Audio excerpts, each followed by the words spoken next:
Después de un largo parón, vamos a seguir con la octava parte. Veremos el sistema de aire y todas las cosas que hay por debajo del volante. Venga, espero que os guste. Esta barra va por debajo del salpicadero y sostiene realmente todo, tanto la caña de dirección, los pedales, etc. Se pintó y se colocó lo primero de todo, ya que aquí ya se entrarían las demás cosas. Tras colocar la barra, lo siguiente que se colocó fue el aislante térmico y acústico que lleva el cortafuegos. Bueno, esto fue una liada parda. Primero intenté en la tienda de bricolaje, compré este primer intento. Se me partió. Luego entonces fui y compré otro, pero era demasiado gordo. Y al ponerlo no podía pasar las cosas y era muy difícil, al final nada. Al final harto, cogí, quité todo, le puse la lona, le subí el dinamado un poco más para arriba y listo. Estaba ya harto. Lo siguiente que hice fue meter el cableado, limpié un poco los conectores, aunque estaba más o menos bien y tampoco iba a tocarlo mucho por si se rompía. Y lo pasé hacia el vano motor.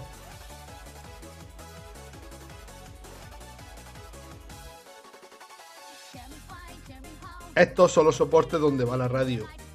La radio, la consola central, se puede decir. Lo lijé, lo pinté, como siempre. Y para el coche. Otra cosa puesta.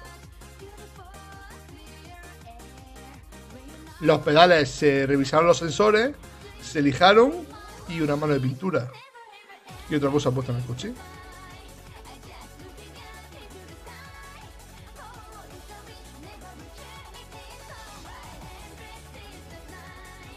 La caña de dirección estaba perfecta. Lo que hice fue desarmarla. Primero le di una mano de pintura. Repasé que todas las manivelas y todo fuera bien, que no tuviera holgura. Y luego me metí con el clausor.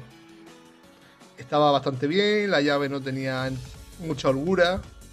Repasé también los mandos de las luces y de la intermitencia. Le di un poquito de grasa para que todo funcionara bien. Y una vez terminado, después de repasar el clausor, se dio un repaso al rodamiento que va en la barra de dirección, ya que como el clausor conecta con la barra de dirección con el bloqueo, para cuando quitas la llave que se quede cerrado, se revisó todo el sistema y en principio iba todo bien. Así que nada, se echó un poquito de grasa y se colocó en la caña de dirección que luego iría al coche. Se revisó la barra de dirección, se cambió la junta de goma que lleva y se pintó la parte más distal. Como los dientes estaban bien, no tenía holgura y en principio estaba todo bien, se volvió a montar en el coche.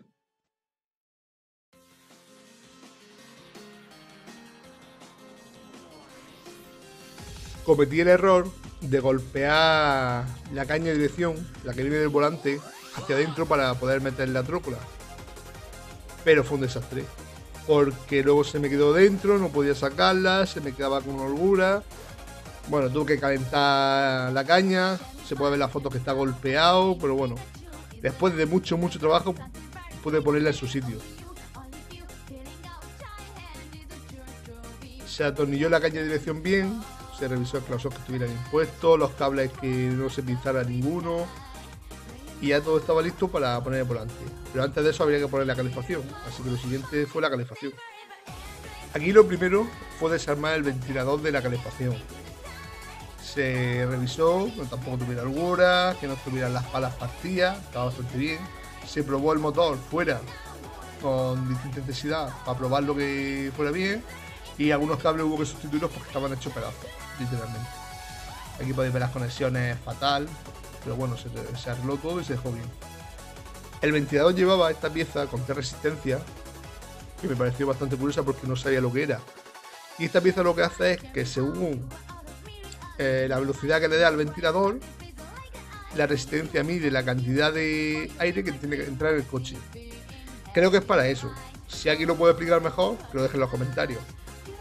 Pero la función principal se supone que es regular la cantidad de aire que entra según la velocidad que le hayas dado.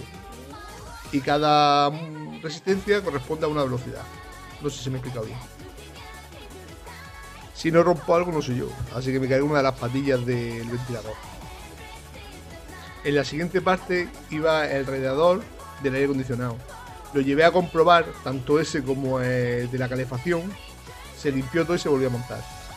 Revisad que alrededor no tenga fuga. Me costó aproximadamente cada uno 10 euros. Y con lo que cuesta ponerlo y quitarlo, merecía la pena llevarlo y comprobarlo. Para unir esta pieza anterior lleva como unas juntas que estaban deshechas. Y son parecidas a las que se utilizan en climatización, en la ventana. Así que se hicieron nuevas. La última parte lleva el repartidor de aire y el radiador de la calefacción, que también llevé, como ya he dicho antes, a revisar. Se limpiaron bien todas las tuberías, ya que sobre todo para la gente alérgica es súper importante. Y luego se engrasó bien con grasa de silicona para no estropar los plásticos y se volvió a colocar todo de nuevo para ir a montar en el coche. Posiblemente una de las piezas más tecnológicas del coche es esta placa que lleva, que lo que hace es regular cómo tiene que funcionar el aire acondicionado. Es decir, si aumenta la velocidad del ventilador, la disminuye, regula los sensores. Así que todo eso lo hace esta placa. Es otra de esas piezas que no sabía para qué valía. Simplemente la limpié y la volví a poner en su sitio. Pero bueno, ya lo sabemos. Aunque realmente no la voy a usar. Una vez terminadas las tres partes, el repartidor del aire, el sistema de aire acondicionado, donde va el filtro, y el ventilador de la calefacción, se juntaron las tres, iban todos en un bloque y se volvieron a colocar en el coche. Va todo con la abrazadera, que llevaba las juntas nuevas que le puse, y para ponerlo fue fácil, simplemente llevo unos cuantos tornillos y ya puse también la parte de arriba que va hacia el salpicadero, que es el que desempaña los cristales.